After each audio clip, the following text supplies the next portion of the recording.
Gracias, presidente. Yo creo que aquí lo primero que tenemos que valorar es que estamos discutiendo, teniendo un debate para las élites.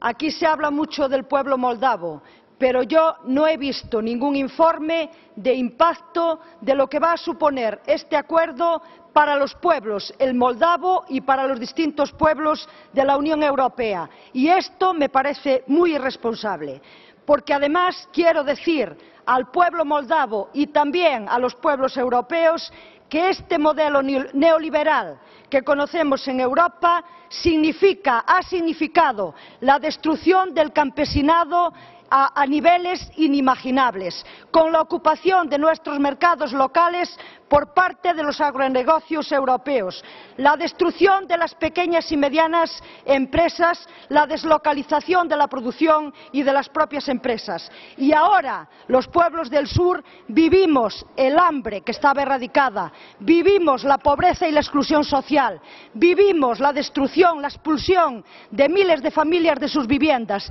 y ahora se va también por nuestros sistemas públicos de salud, de enseñanza. Esa es la realidad que conocemos los pueblos. Gracias, señora Senra. Se acabó su tiempo. Gracias.